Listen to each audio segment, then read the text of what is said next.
Jadi di gaya bahasa Arab itu begini.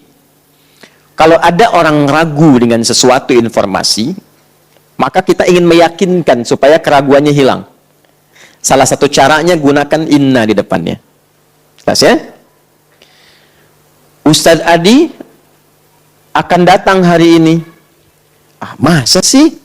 Ya, kayaknya belum yakin deh. Maka dikatakan, inna Ustadz Adi sayati al-yaum. Saya tegaskan ya, nih flyernya sudah ada. Nih update-nya, di jalan sedang akan datang. Beliau akan datang hari ini. Maka gunakan inna untuk menguatkan. Jelas?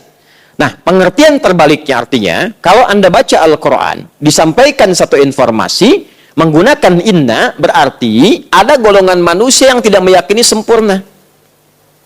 Jadi ada orang-orang yang memang, menganggap kehidupan dunia itu segalanya. Karena itu sibuk dengan dunia.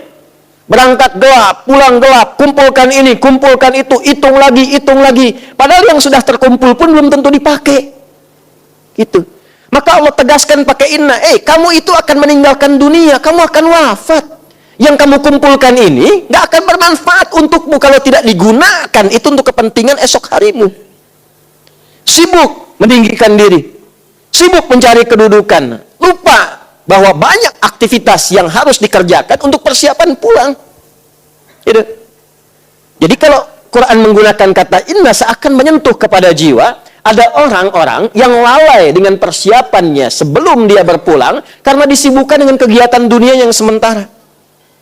Kalau sibuk itu punya value-nya, nilainya saat yang bersamaan untuk pulang, bagus. Silahkan cari harta yang sebanyak-banyaknya. Gunakan untuk apa? Untuk ibadah. Ya, ibadah itu apa saja? Banyak nilainya. Jangan digambarkan zakat saja. Infak yang umum saja. Anda cari rizki supaya di rumah punya tempat yang nyaman untuk ibadah, punya tempat untuk sholat, punya tempat untuk kajian Quran bersama keluarga. Itu punya nilai positif, plus poinnya. Anda cari harta supaya dapat makanan yang halal, enak dan halal. Ya, coba pilih. Halal nggak enak, ya, atau enak nggak halal? Ya, saya tahu itu pasti enak dan halal. Itu kan? Jadi ya silahkan cari makanan yang enak dengan cara yang halal. Halalan, thayyiban, silahkan. Senikmat-nikmatnya. Mau beli nasi goreng di Jerman, silahkan. Ya nggak dipaksa. Jus alpukat diperhatikan, silahkan saja. Ya, halalan, thayyiban. Tapi niatkan untuk ibadah. Makannya supaya kuat sholat. Itu niatnya. Makannya supaya bisa baca Quran energinya. Itu niatnya. Lalu gunakan untuk zakat, untuk infak, berbagi dengan sesama, membahagiakan orang tua, keluarga, kerabat, belikan anak-anak pakaian yang membuat dia dekat dengan Allah, menyekolahkan dia di tempat yang mendekatkan dia dengan Allah. Silakan kumpulkan sebanyak-banyaknya. Bukankah sudah ada Utsman contohnya? Abdurrahman bin Auf.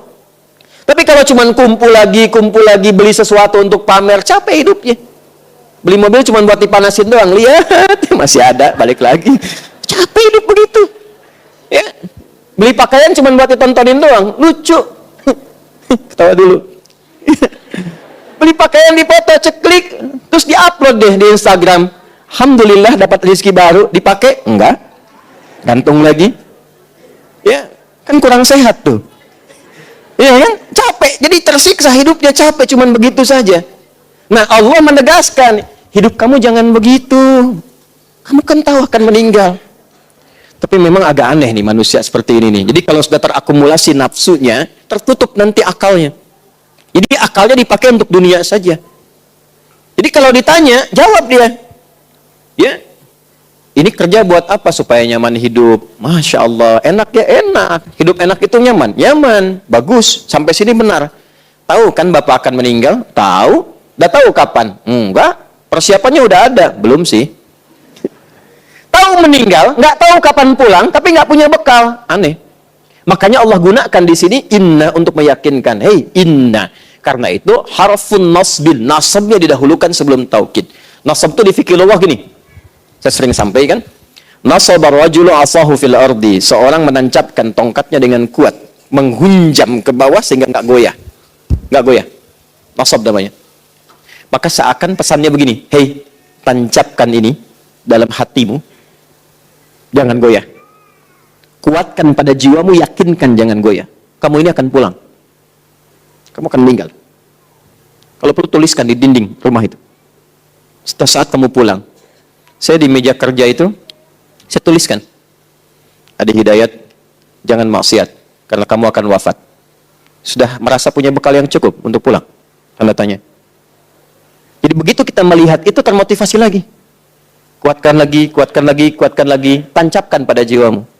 Inna yaumal fasli, tancapkan pada jiwamu, yakinkan dengan kuat bahwa hari perpisahan itu, ya, berpisah kita dengan dunia, atau dunia berpisah dengan kita. Karena di sini konteksnya dunia meninggalkan kita.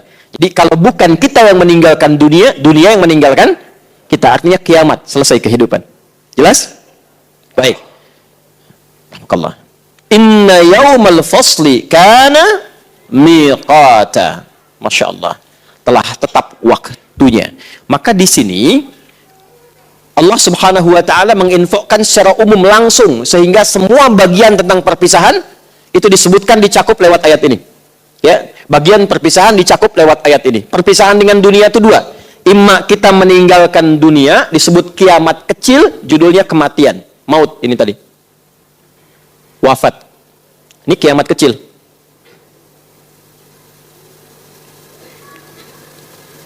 Atau kiamat besar, dunia yang meninggalkan kita, hancurnya dunia. Ya, hancurnya dunia.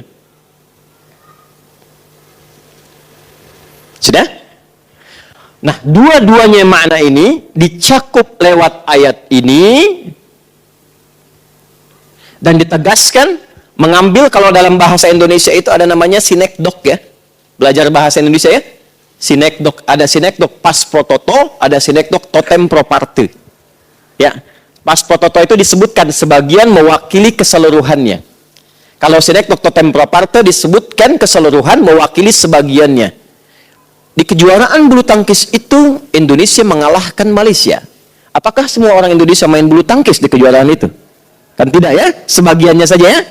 Ya, jelas ya? Baik, tapi itu adalah uslub, gaya bahasa untuk menunjukkan, mencakup sebagian tapi disebutkan keseluruhannya untuk menunjukkan kedahsyatannya.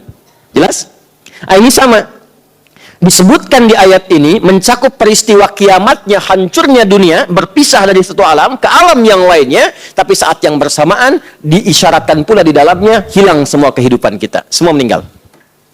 Ya, tapi intinya adalah ingin menjelaskan, hey, apa yang kamu akan cari akan hancur. Apa yang kamu kejar-kejar selama ini akan meninggalkan engkau. Kalau bukan engkau meninggalkannya, ia yang akan hancur dan engkau kehilangan kesempatannya. Paham sampai sini?